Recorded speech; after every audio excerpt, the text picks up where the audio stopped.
Christina Katerina and the box. Do you see an X? I do too. There it is. X. B-O-X. Let's sound it out. B-A-X.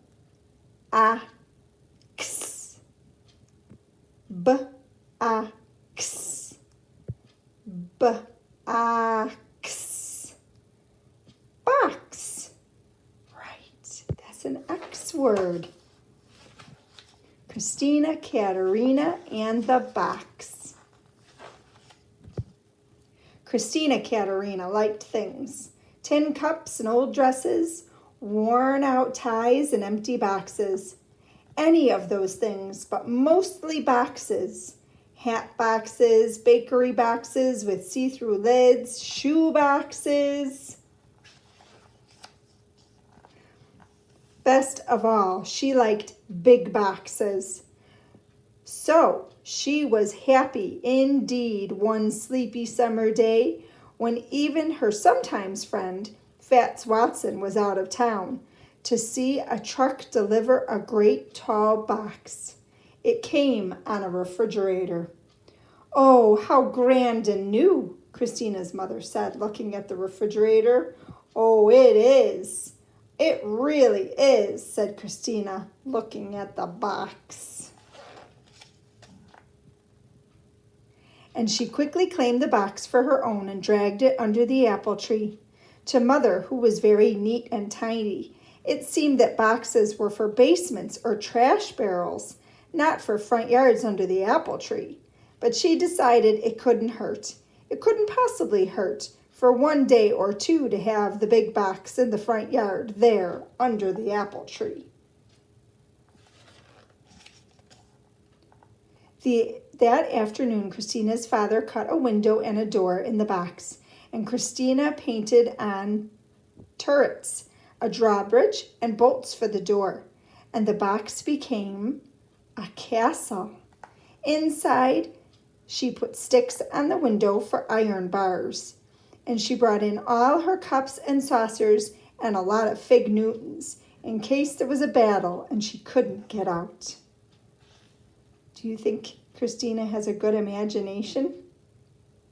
Yeah, I like that. For 2 days, she and her bears lived and played in her castle peacefully. Until Fats Watson came home. He sneaked into her castle while she was out to lunch and ate all her fig Newtons, and she locked him in until he hollered, "I'm sorry," 15 times. When she finally let him out, Fats gave Christina's castle a kick, and over it went, smack on its side. That wasn't very kind. Mother came out and saw the fallen box. "I see that's the end of the castle, Christina," she said with a smile, and started to haul it away. "But that's no castle," said Christina, hauling it back again. "That's my clubhouse."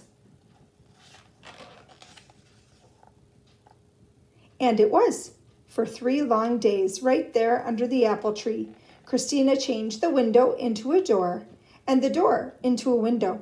She put in 2 benches for members and a chair for the president, and she painted "Keep Out, Members Only," and "Danger to Enemies on the Outside." She changed it into her clubhouse. And she let Fats join. Then they met in the clubhouse, which was very dark when the door was closed and very secret. And they spit on a nickel and swore to be friends forever, and they were.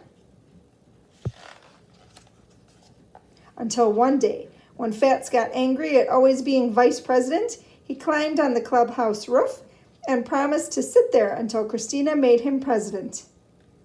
Only the roof caved in first, and Christina disbanded the club. Is that the end of the box, do you think? When Mother saw the sat-in box, she brushed her hands together. Now she would have her nice, neat yard. "Well," she said, "that's the end of the clubhouse," and she tugged it towards the street. But that's no clubhouse, said Christina, tugging it back again. That's my racing card, Hermione. And I'm late for a race. Before speeding off, Christina put the top on the bottom, turned the window into a cockpit, and the sides painted 2 magnificent curling silver horns, which she blasted at Fats every time he rounded the apple tree. What is it now? Wow, it's a race car.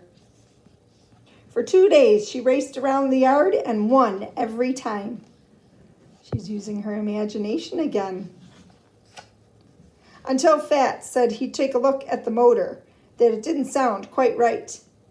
When he cut off the nose to get at the motor, the car collapsed.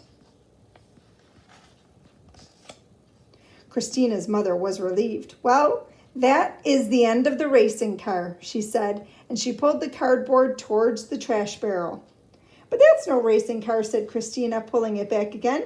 That's the floor of my summer mansion, and I'm going to have a ball. And she did, right there under the apple tree. Let's see what it looks like next. She patted the box out flat and drew furniture on each flap, a stove and a refrigerator for the kitchen, a bed for the bedroom, and a grand piano and violin for the living room. So there would be music for her ball.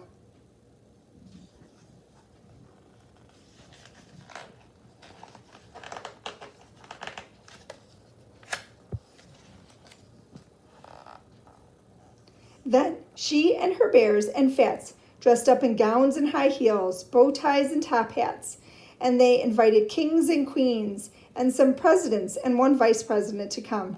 And everyone came, and they danced and danced until their feet hurt and they had to take off their shoes. Even without shoes, Christina had a wonderful time.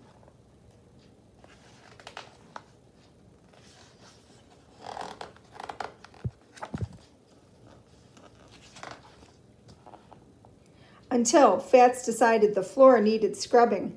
He sprayed it down with the garden hose and mopped it until the floor puckered and grew lumpy and finally fell apart.